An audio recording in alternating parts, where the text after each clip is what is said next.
Hello friends, नमस्ते।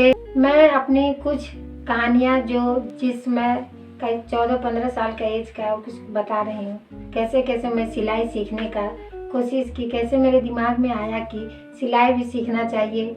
तो वही कुछ बातें, कुछ घटनाएं हैं जो मैं आपके लोगों के साथ शेयर कर रही हूँ। अब हो सकता है आप लोग को सुन के लगे कि हम लोग के साथ भी हो सकता है इस तरह का कुछ हुआ हो, तो आप कमेंट करके बताइएगा।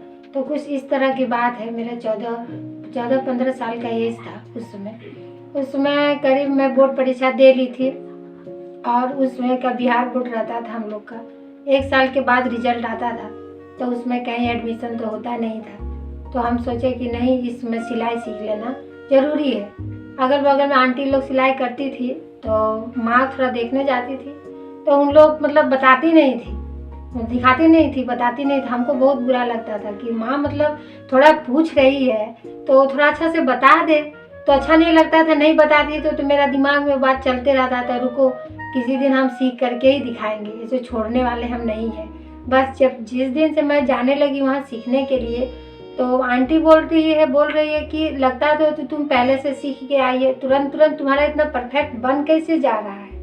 तो बोले आंटी हम कभी सीखे नहीं है, फर्स्ट बार ही हम यहाँ सिलाई सीखने के लिए आ रहे हैं। तो नहीं, बार बार हमको रोज़ कुछ इस तरह ही बताती थी। तो फिर जाके रोज़ का रोज़ाना आना होगा। करीब हम 1 साल हम लोग सिलाई सीखे हैं। जितने लड़कियाँ लोग सीख रहे थे सब 1 साल तक सीखे, सबको अच्छा से सीख लिया। उसी बीच में कुछ ऐसी घटनाएं उन लोग देख ली कि हम अच्छा से सीख पा रहे हैं, कर पा रहे हैं, तो उन लोग को सबको हमसे बात नहीं करने लगी। सबसे पहले चली जाती थी, हम पीछे ही रह जाते थे। फिर बाद में हम जाते थे, बुलाता नहीं था कोई हमको कि चलो जाना है। हम अकेले जाते थे, अकेले आते थे।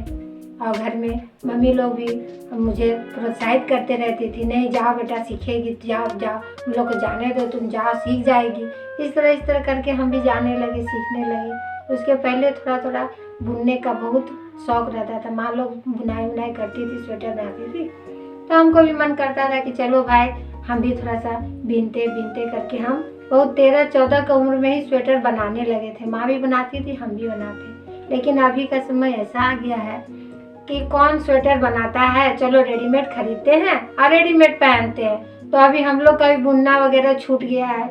जिधर देखो तो इधर सबको रेडीमेड पहन रहा है।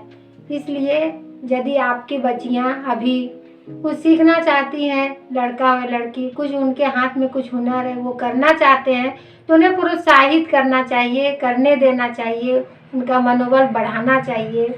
इस तरह से मेरी सिलाई की कहानी शुरू हुई, और मैं सीते रही लगातार। अभी भी मैं सिलाई करती हूँ, ससुराल में हूँ, मैं अभी भी यहाँ सिलाई करती हूँ।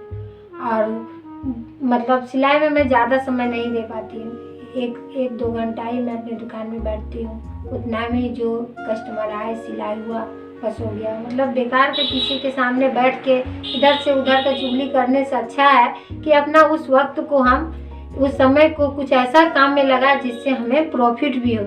इसलिए मैं इस तरह का काम करने लगी। लोगों के पास जाते जाना उठना बैठना मेरा नहीं होता है। मैं अपना काम में लगी रहती हूँ, बस घर का काम, बाहर का काम। इसी तरह मेरा समय कटता गया। और बस, और क्या कहना, आज की कहानी बस इतना ही। फिर कभी अगले कहानी में मैं मिलूँगी आप लोग के साथ। यदि आप लोग को मेरा कहानी अच्छा लगा तो आप लाइक कीजिए, सब्सक्राइब कीजिए, ताकि अगला वीडियो में फिर मैं दूसरे कहानी के साथ आपके साथ शेयर करूँ, आपको बताऊँ।